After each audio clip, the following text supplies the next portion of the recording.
What you are about to hear is not a podcast. This is a global conversation recorded live in real time with real people. Journalists, business leaders, academics, politicians. I think the terms are deep state. Oh dear. investors, Experts, diplomats. citizens.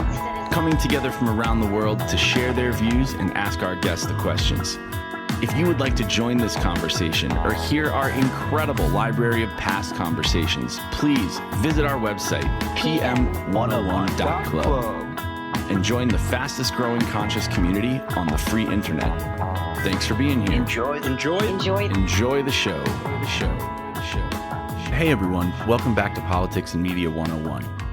I'm Jeff Browning, and if you listen to our first few episodes, then you know that over the last few months, my friend Justin Higgins and I and our friends have convened hundreds of conversations, sometimes more than once per day, with up to 30,000 live listeners and participants, where we all hear live and direct from people in the news, in their own voices, in their own words, in long form, and where anyone who wants to can join to ask them a question, share their thoughts, or just listen. We're just now starting to release recorded portions of our live conversations for the first time, and we're grateful to you for joining us. Today, we're excited to release part of a conversation, interview, and audience Q&A we had with Eric Gellar, the top cybersecurity reporter at Politico. As we've discussed on some past episodes, the wall between the cyber world and the real world really starts to break down when you have cyber attacks on food, electricity, transportation, health, or election infrastructure. This wall especially starts to break down where you have conflict between states and where cyber attacks can mean people starve, freeze, or face violence in the real world. When we spoke with Eric, a recent attack on the Colonial gas pipeline had caused gas shortages across the east coast of the US. We had also recently seen attacks on food processing plants, water supplies, and software used by private companies and government organizations across the country. We talked about the impacts this is having at home, how policymakers and private companies are responding, how it's playing out in the international community, and where this is all likely to go in the future. It was a great conversation. We had incredible audience questions, and we hope you enjoy it. As always, if you like or dislike what you hear, if you want to find out how to join us live almost every day of the week, maybe ask one of our upcoming guests a question, or hear past episodes, please visit our website, pm101.live or pm101.club. They both work and will get you to the same place where you can find all that and more. Without any further ado, let's roll the tape. Eric, to get us started, I'm wondering what drew you to journalism? I love asking this question because there's always different answers. And you're reporting for one of the most prominent political newspapers in the U.S., which therefore means the world, on a really hot issue. So how'd you kind of find yourself in this spot? Well, it sounds kind of corny, but I love asking questions and I love learning. I've always been sort of curious, and from middle school all the way through college, I was writing for the school paper, and whether it was covering a sort of a campus politics or an art show, whatever the case may be, asking questions and learning and being able to be a conduit for other people to find out things that they didn't know. There's just something. I don't know. There's something really cool about that. And I sort of ended up doing this because I'd always been interested in technology as well. And when I started out in my career as a tech reporter, cybersecurity was one of the sort of most interesting parts of tech. It was one of the most underexplored spaces. There was a lot happening that not a lot of people were focused just on this. And so that's kind of how I made my way into covering this full time. And I'm sure when you started out, there was even fewer people in DC that actually knew anything about tech or really had an interest in it, right? Yeah, absolutely. Yes, because when I was working in the government, there just weren't that many people that knew much about tech, whether it be Luddites like Lindsey Graham or the staffers. But kind of switching gears a little bit here, so getting into the bulk of the issue, really simple question that maybe has more of a complex answer. What was SolarWinds? Can you kind of explain it for us, for those that didn't get into it, that didn't see it? What was it and why is it so important? Sure. So one of the CEO of the cybersecurity company who responded to the hack, Kevin Mandia from FireEye, put it in a really great way, which is it would be as if someone put a razor blade in your Reese's cup, right? There was a fear a long time ago about, parents sending their kids out to trick or treat because you don't know what people are putting in the candy. You don't want them to get hurt. That is, in essence, a supply chain attack. It is a way of hurting somebody by tampering with something that they trust, something that they don't think about, something that is just part of their routine. In this case, Russian hackers, the U.S. government and the private sector have concluded that these were Russian government hackers, infected. They broke into a company that makes software that is widely used. This software is used to monitor other networks. So if you're a company, you want to see what your employees are doing to make sure that they're not doing anything bad. You want to make sure all your computers are working properly. So you buy this software from a company called SolarWinds, and you install it on your network. And obviously, it has to have extremely broad permissions. It has to be able to see everything on your network. So it's great software if you want to hack somebody because it already has all these permissions. So the Russian hackers broke into SolarWinds, and they did a lot of reconnaissance. They were very patient, and they studied up on how SolarWinds employees develop the software. They studied how they code it, how their own computers are set up to build the software and then send it out to customers' computer networks. And they basically planted instructions at the very end of the process that puts together the code. And those instructions basically implanted malicious code on top of the legitimate code. So when SolarWinds customers get the software update from the company, they're not just getting the new features, the bug fixes, the things that come with every app update that you install on your phone, probably without thinking about it. They also got a little bit of code that called home to the Russian government. And this code basically allowed the Russian government to, once the customers installed these updates, to start peeking around in their networks. And the Russians were smart. They rented servers in the United States, and use them as basically staging points, a sort of third-party middle ground where they would put the instructions that would go out to these infected computers. And the reason that's important is because the NSA has wide latitude to spy on computers overseas, and they do that very effectively. And that's one of the ways that they find out about cyber attacks. They see what's happening on these computers. They can watch as hackers are doing their thing. But the NSA can't look at computers inside the United States. So wherever they were looking, it was not here. I guess, so has it ever been, in your reporting from high-level government officials, has offensive cyber action been seriously considered as a way to, essentially, like you said, from these pokes, has there been any discussions to punch back? So we've seen some very limited punching back. So in 2018, the military, through the new U.S. Cyber Command, they basically disabled the operations of a disinformation campaign that was being run out of Russia by a group called the Internet Research Agency, which is basically a government-run disinformation factory. And they took their they basically shut off their internet. And it was not only operationally, significant to some degree because they couldn't run their operations out of that facility anymore, but it was also a warning that, hey, not only do we know who you are and where you are, but we know how to get to you in this way. It was not, a lot of people like to talk about, the cyber version of a drone strike or a nuclear missile. It was nothing like that kind of hyperbolic, they didn't blow up the building. They did not do what the Iranians did, or I should say what the U.S. did to Iran with the Stuxnet cyber attack, where we basically told their computers to spin the centrifuges at their nuclear plant so fast that they shut down. They basically, we basically fried those centrifuges. So this was nothing like that, but it was an attempt at deterrence to say, basically, cut it out. We're going to swat you down like flies if you try to spread, fake news in our elections. And there's basically no point in trying because we're just going to stop you. Now, clearly it didn't work. We saw continued disinformation, not only after 2018, but in the 2020 election cycle. And it there's no reason to think that it has stopped. It continues today. So it's not like we got rid of that problem, but that was one step that we took to try to signal to Russia that we're not helpless. We're going to go to the audience for questions. Christine and then Tom. Christine, over to you. Hey, thank you. So, Eric, I have a question in terms of what do you look at? Like when you wake up in the morning, given that this is your focus, what sectors or what spaces in this area are you paying closer attention to? And where should we also be paying attention? Thanks. You mean in terms of like what news sources I read to sort of stay up to date with things? Yeah, news sources or even space sectors, like, what's our worst case scenario? Where are you looking so I can look there too, kind of thing? Thanks. Sure. I mean, obviously we've seen that the pipeline industry and the sort of energy transmission space is a potential weak link. So I've been closely following that for obvious reasons due to recent events.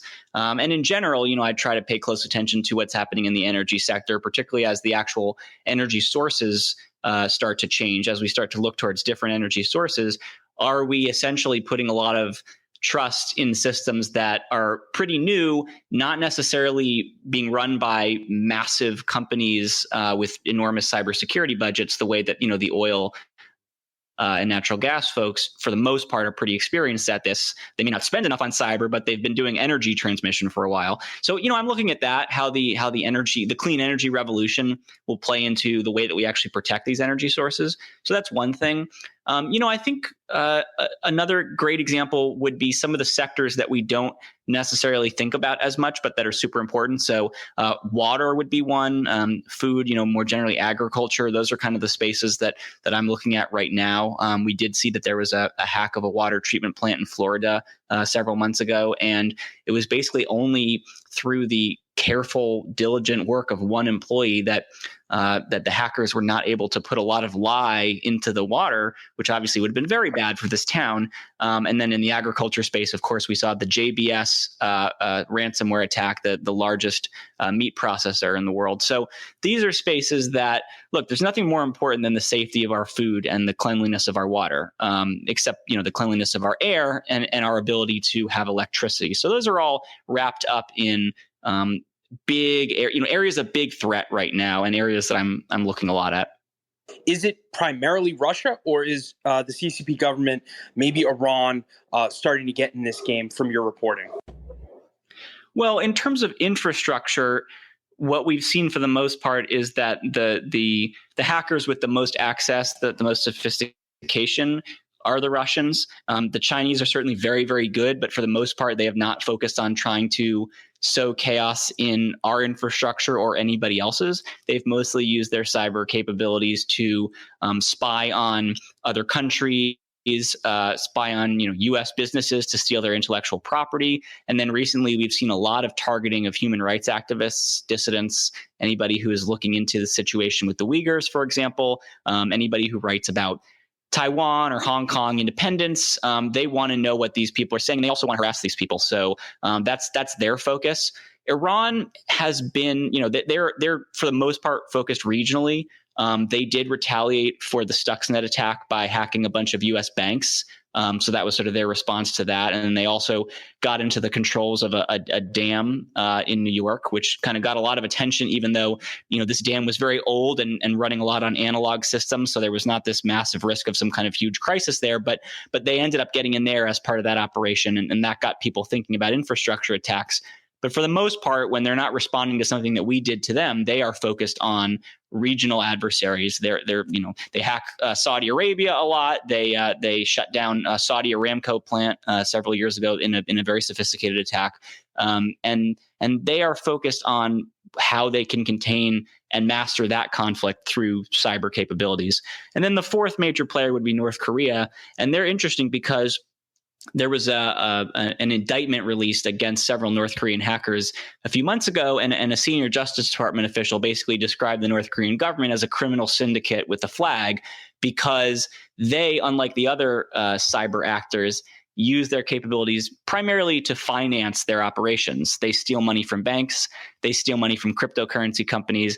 They're not, they're spying for the most part, but they're not trying to hack into our power plants, they're not really focused on harassing, defectors or South Korean academics or anything like that. They're focused on making money, because this is one of the only ways that they have to make money. So that is kind of the overview, if you will, of those four major. So North, it's like the Maslow's hierarchy of needs, but for government hacking. To some extent, yeah. I mean, they know what they need, and so that is where they are using this capability, is to just keep the regime alive. We will go to Helen. Do you have a question? Okay, sure. Thank you so much for your time, Eric. Huge fan of Politico. So my two quick questions are, one, you just talked about, the overview of the main actors that are operating in this space, but we can't forget that the U.S. is probably the most capable cyber actor in this arena.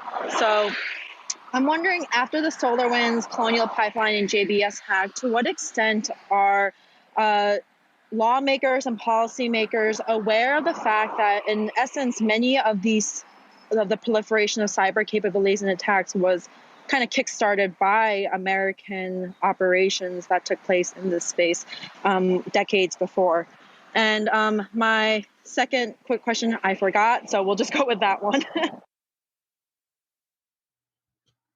Sure. Yeah. I mean, this is a huge issue that there's no great answer to this, and policymakers are wrestling with it.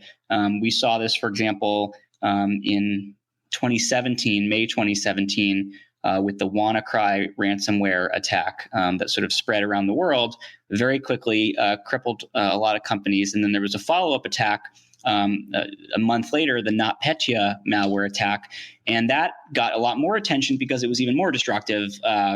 It shut down a lot of operations. The shipping giant Maersk basically had to shut down its global shipping business because port computers could not tell container ships where to load, where to offload their containers. You had trucks backed up outside of ports because the gate computers could not let the trucks in to bring in container material. So this is a real world issue, and that started with, or it was made possible by the theft of hacking tools, essentially, from the NSA. Someone, we still don't know who, stole these tools that were developed by the NSA, and one of them was basically a way to get your malware to spread really quickly across a network of Windows computers.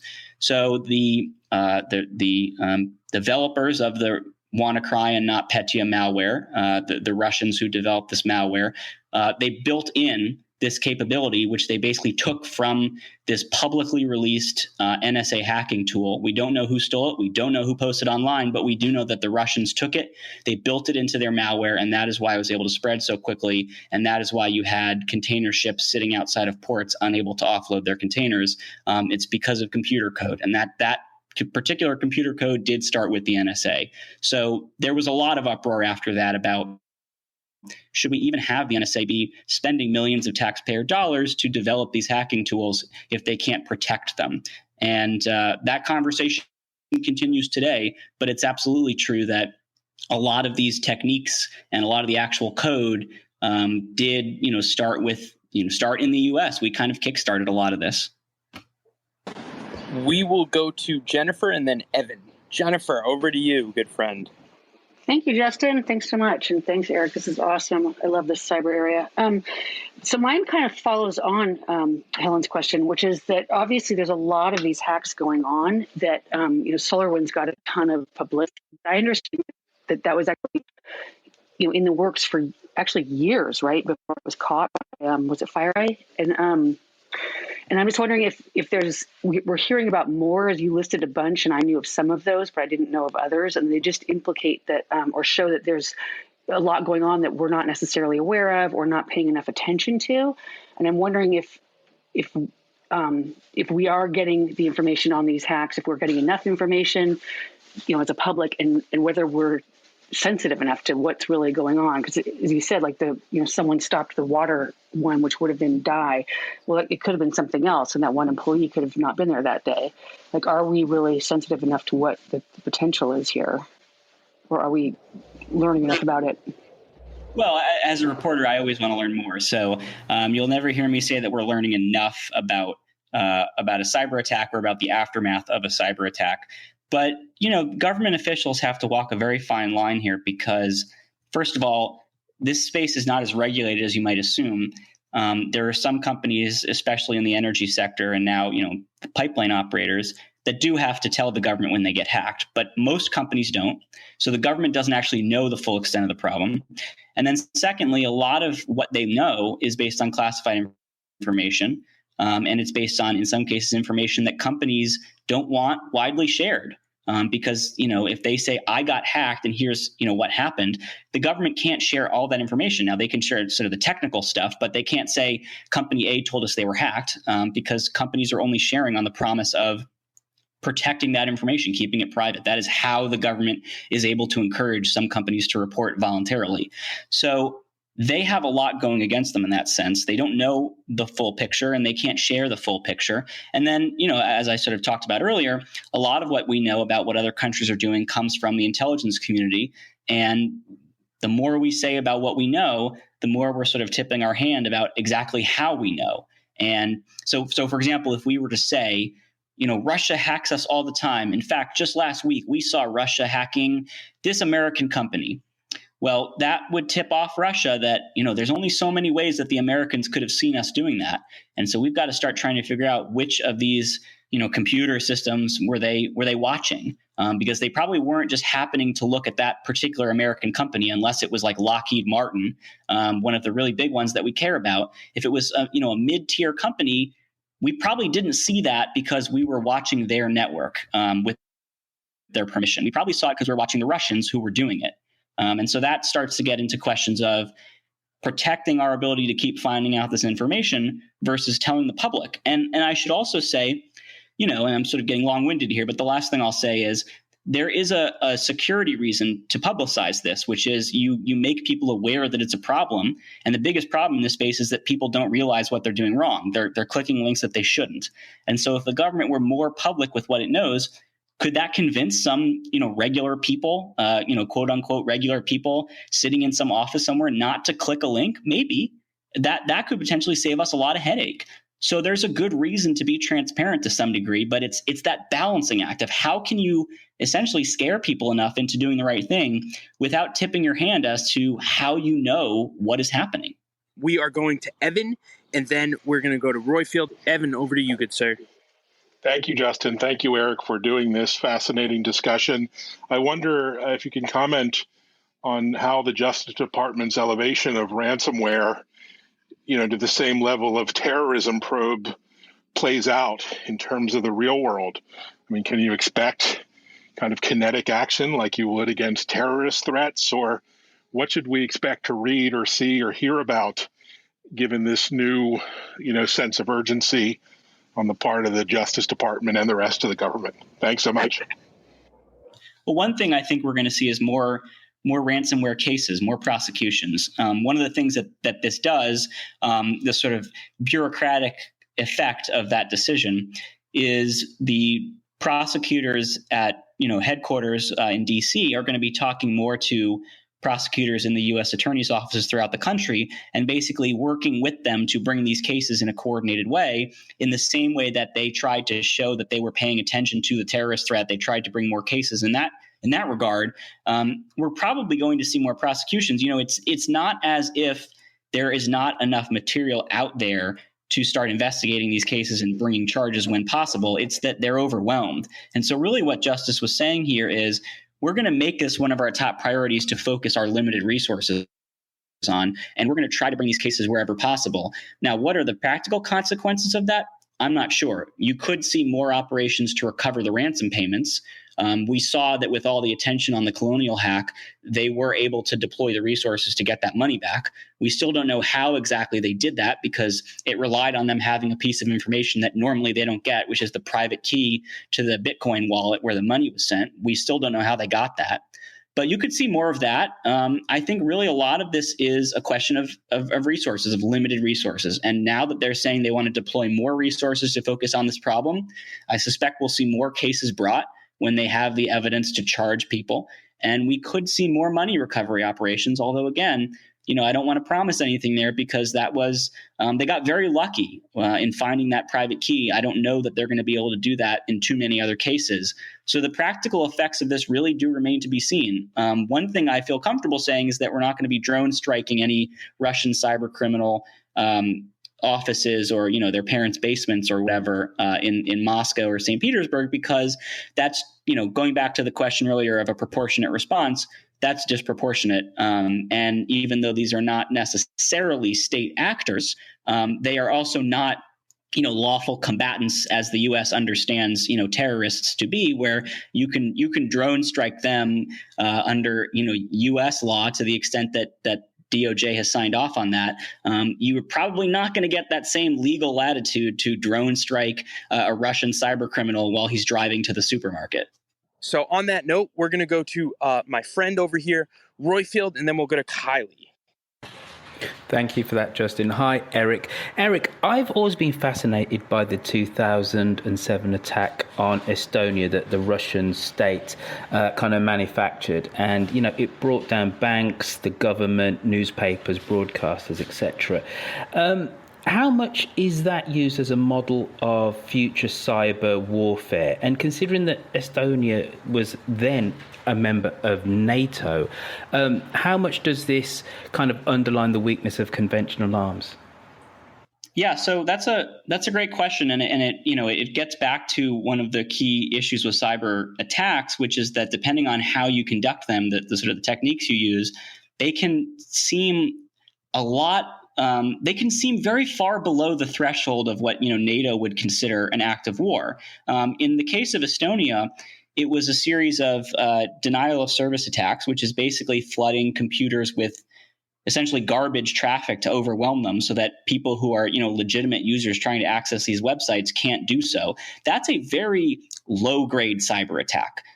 There are tools that you can buy or rent access to on the dark web that will let you just type in a server and point your sort of your distributed denial of service machine at that server and attack it and bring it down. And you're not launching some kind of fancy code. It's not like the movies where, you press enter and their computer starts, it catches on fire or something. It's not like that. It's just taking advantage of the way technology works. Computers can only handle so many requests at a certain time.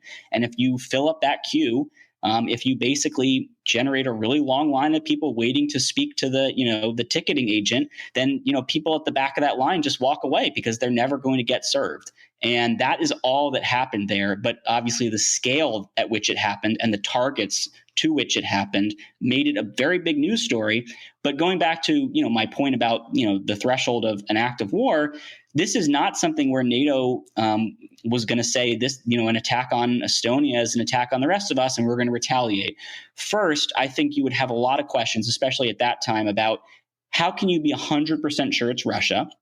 And I'm not saying that it's impossible to attribute these things. In many cases, it's very possible. There was very good evidence to suggest that it was Russia in that case. But, for NATO to launch any kind of formal retaliation against a nation state, they're going to want ironclad proof. And the model of collective defense in Article 5 was designed for a world of missiles and bombs and guns, things that are very easy to trace back to the entity that launched them. Somebody is going to be holding the gun in their hand. You can watch a missile leave a launch pad and slam into a building. Cybersecurity does not work that way.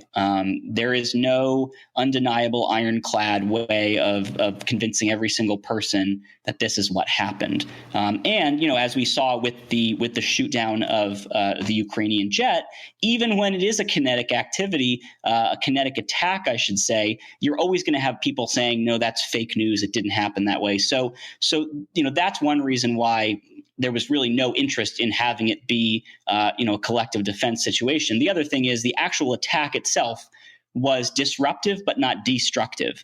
So it was a nuisance for a significant period of time, but the effects were not the kind of effects that that NATO planners have in mind when they think about collective defense. We will go to Kylie and then the cyber doctor. Hi, Justin. Thank you for inviting Eric here to talk about cybersecurity. Hi, Eric. A big fan of your reporting. So I'm in the corporate strategy sector, and for companies, when talking about computer security, they're all increasing their budget in this area 10% on average year over year from now on through all the way to 2024. And my question is that, like you mentioned, right now companies, when being hacked, do not have an incentive to report to the government.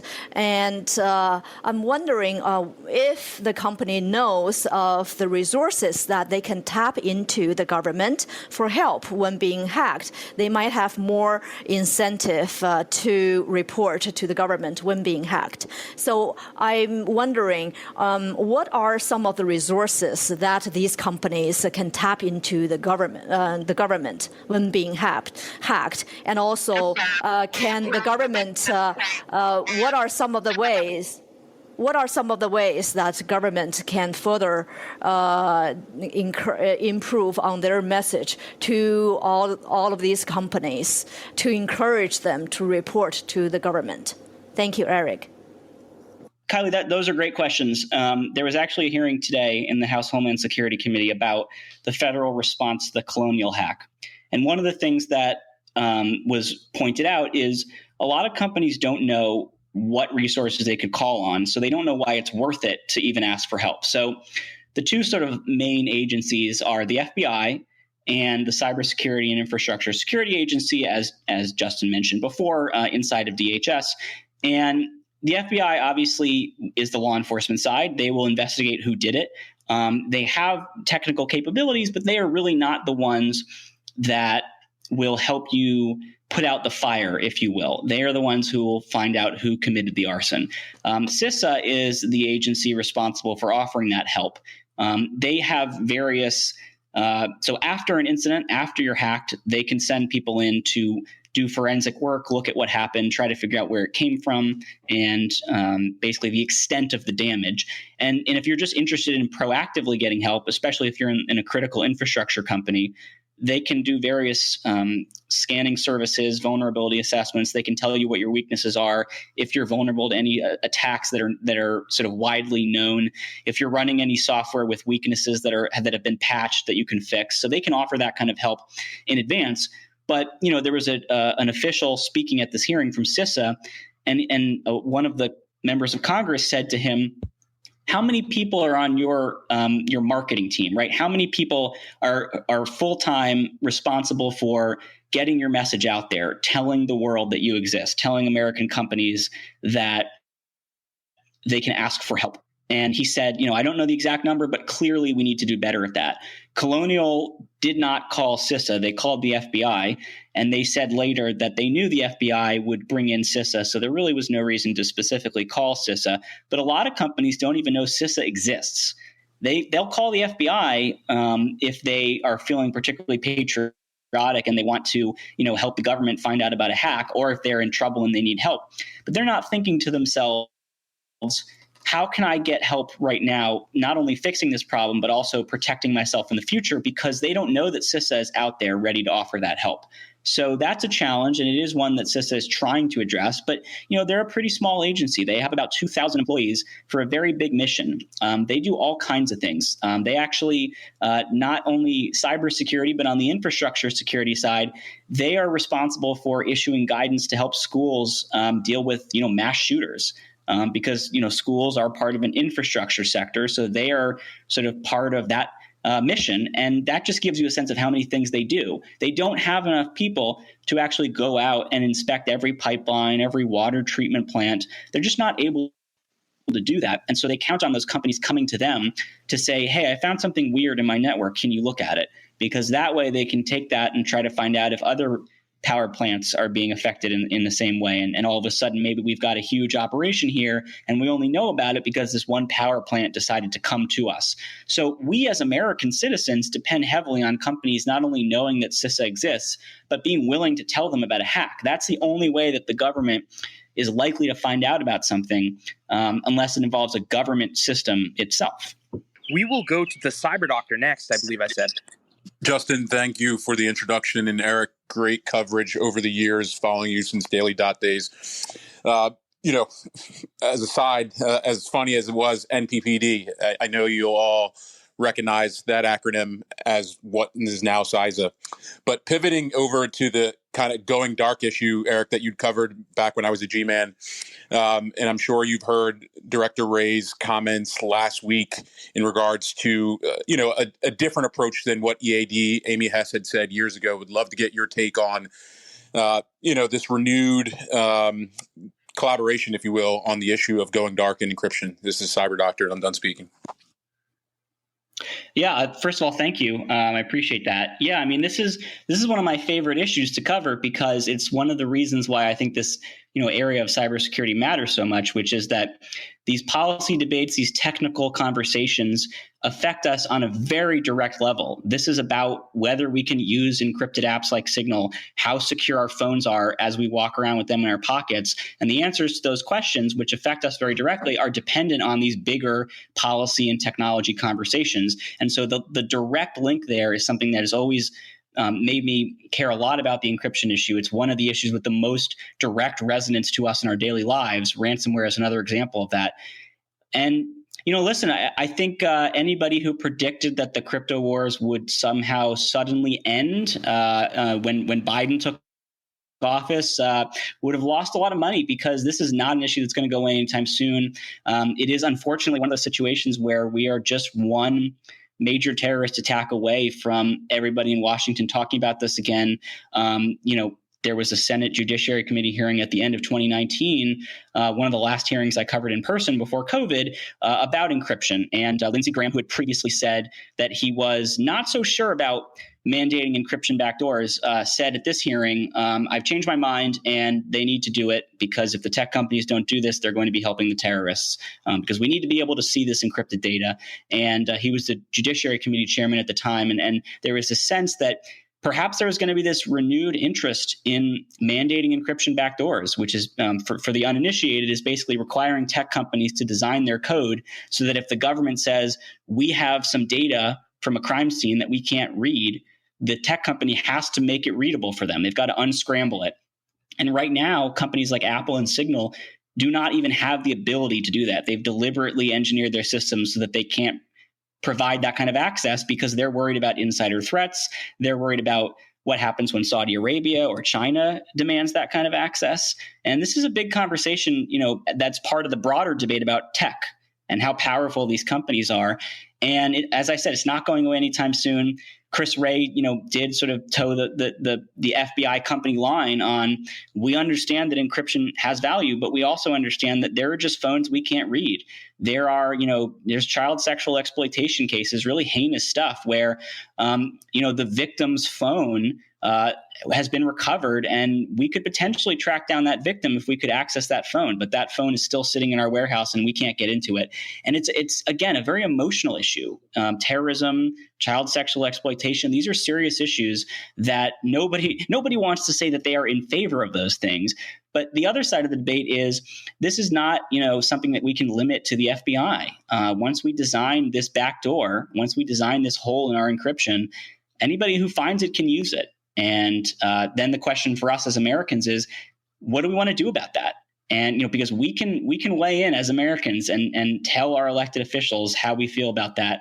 We haven't really seen that very much. There was some polling done after the big FBI Apple debate in the wake of the San Bernardino shooting, and it was pretty evenly split. There was not a clear majority in favor of either side. But this is, again, one of those things that I'm continuing to watch very closely, because I do think it's only a matter of time before we get back into that San Bernardino, Pensacola, Florida area where there's been a mass shooting and there's an encrypted phone. And the FBI is saying, we don't know what's on this thing. So Eric, I actually was monitoring that hearing. Now my memory's faulty, but my takeaway was that the government at the state and local level, it takes them too long and they can't always get in because they don't have the resources. But can the federal, through what was being said at that hearing and what was implied, maybe I came away with the wrong takeaway, but my understanding was that the federal government did have the ability to get into these phones. Is that not accurate? Can we not, at the federal government, at the highest levels, our most technologically savvy people and systems, get into these phones? Well, it's kind of a race between, in many cases, Apple, because a lot of these are iPhones, and the companies that specialize in breaking into these devices. So every time Apple releases a new software update, the companies that make these special devices that are designed to unlock phones look for bugs, security weaknesses, things that they can exploit and connect up together in a chain of exploits to unlock the phone for law enforcement. They sell these very expensive boxes that are used to break into these phones. Older model phones were easier to get into, but as Apple has gotten better at securing their products, it has been harder for these companies to design solutions to get in. So there are certainly situations where the government's able to get in. In the case of the San Bernardino phone, they ended up paying basically a company to, a large sum of money to use a series of vulnerabilities that were connected together that had not been fixed on this particular phone. It was an iPhone 5C, and that particular phone on that version of iOS had some vulnerabilities, and this company figured out how to connect them up in a way that would let you unlock the phone. So the FBI heard from this entity, they bought access to that tool, they were able to unlock that phone, and they subsequently discovered that there was no connection to Al-Qaeda or any Islamic extremist groups. But that gives you a sense of how limited the federal government is in some cases. It is certainly the case that state and local governments have a much harder time. They're constantly asking the FBI for help. They do not have enough personnel, and in some cases, they don't even have the technical experience to know what to try, let alone how to try it and what to do if it fails. So the problem is much, much bigger for state and locals. That there's obviously just a wider universe of crime, that is handled by state and local law enforcement. But even the feds don't necessarily have the answers all the time. That is awesome. So what we're going to do here is 2 more quick questions, if that's okay with you. And then I'll do a quick recap. I'll try and recap what we discussed. And then I'm going to kick it to you for last words here. But folks, in the meantime, he's still not at 300 followers. So please click on his name, give him a follow, then click on his Twitter if you're a Star Wars fan or if you just like this conversation. Give him a follow there too. I do read all of his work at Politico, despite being a Luddite myself. So on that note, we are going to go to Jeff, and then at the bottom, we're going to go to Katie to bring us home at the end here. But Jeff, over to you. I just gave him a follow, and thank you for being here, Eric. So my question would be, given things like the proliferation of offensive tools and difficulties with attribution, in terms of cyber conflict, for example, between sovereign actors, what can be done to prevent escalatory cycles that would spill into the civilian world, into critical infrastructure and so on? Are technical approaches needed here, or multilateral agreements, or something else? Thank you. Well, in talking to the people who sort of do this for a living, in this field of cyber diplomacy, one thing that you hear is, yes, we need to raise the level of our defense to make it harder for bad actors to hit us. But we also really need to try to reduce the number of bad actors and turn them into good actors. But there's no great solution for that, as we see in a lot of areas, not just cyber. You're not going to get the Russian government to see that, the Western world, the Western way of life is the best thing for their interests, because, there are countries that don't benefit from contributing to a world of safety and stability, and a world that is sort of led and dominated by Western values. There are countries for whom that would be very bad for the regime, not for their people necessarily, but for the regime. This is sort of a bedrock principle of international relations, right? I'm not saying anything that anybody doesn't know here, but within that, you can't disconnect the cyber attack conundrum from that basic principle. And that is what we're seeing right now as President Biden prepares to meet with President Putin, that this is all connected. All the, the Alexei Navalny poisoning, the aggression toward Ukraine, the cyber attacks.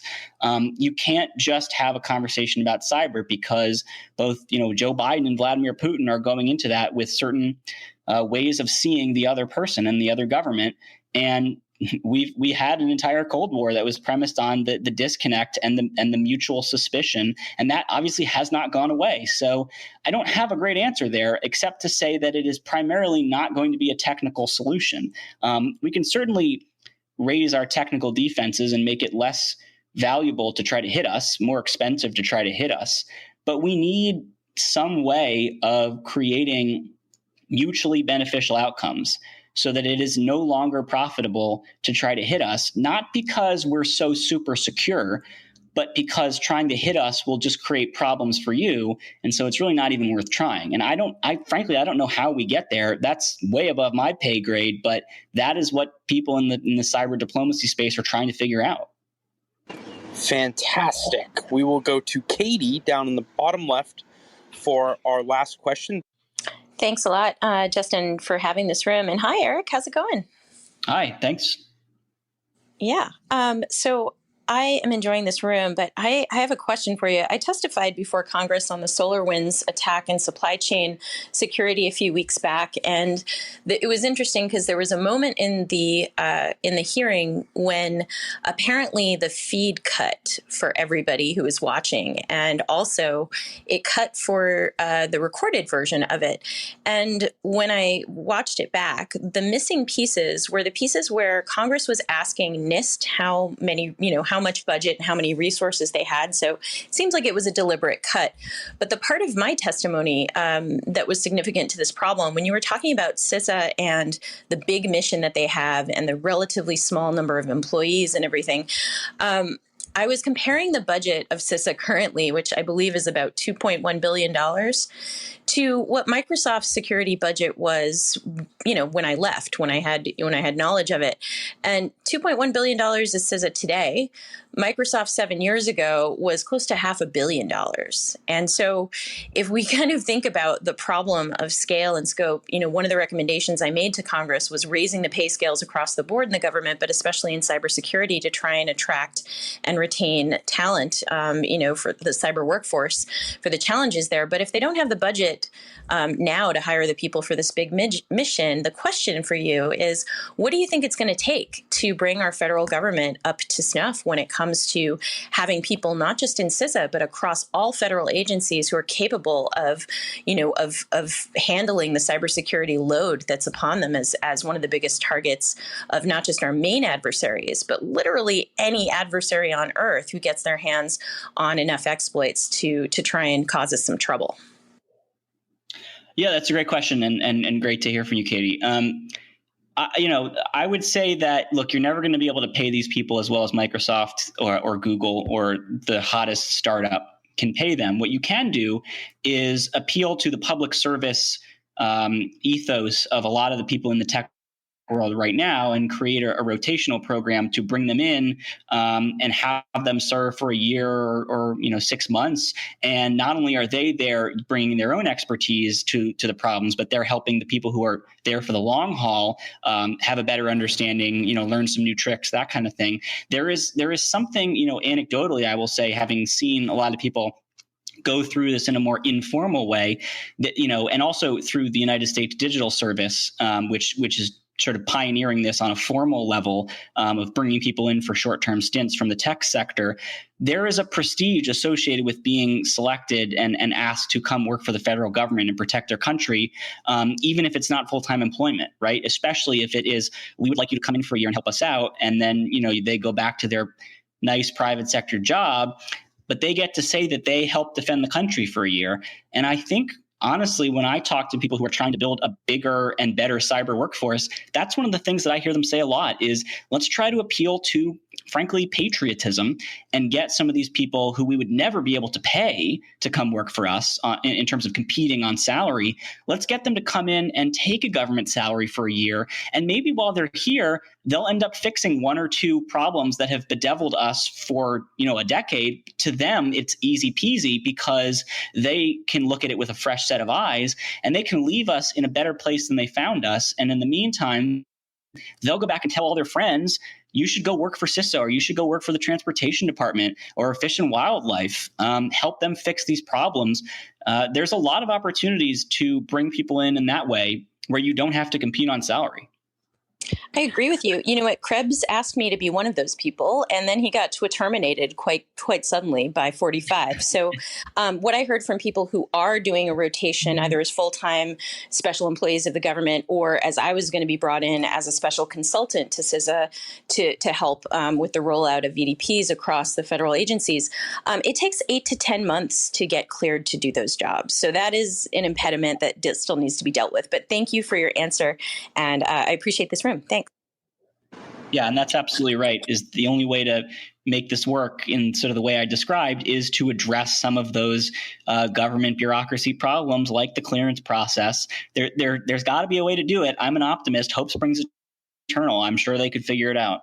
So, Eric, do you have any parting words for us, whether they be pessimistic, optimistic, or somewhere in between? Sure. The one thing I would say is, if everybody who's in this room goes back to their jobs, their employer, and tries to encourage their coworkers to think savvy about cybersecurity, to not click suspicious links, to use smart passwords, use password managers, use two-factor authentication. If you do these basic things that you probably hear every cybersecurity expert talk about, if that really did spread throughout the entire country, we would cut down on 99% of attacks because it's the low-hanging fruit. So everybody go out there and be good cyber ambassadors and encourage your friends and family to make smart decisions. Think about it the same way you think about driving a car or making any other decisions about health and safety, because that's the space we're talking about. This is health and safety. Well, that's all we have for you today. Again, huge thanks to Eric for coming out, to our audience for their great questions, and to you for being here. As always, if you like or dislike what you hear, if you want to find past episodes or find out how to join us live almost every day of the week, please go to our website, pm101.club or pm101.live. They both work and will get you to the same place where you can find all that and more. This has been Politics and Media 101. I'm Jeff Browning, and on behalf of Justin Higgins, our co-founder, and our team, thank you very much for being here. We hope to see you and hear from you soon.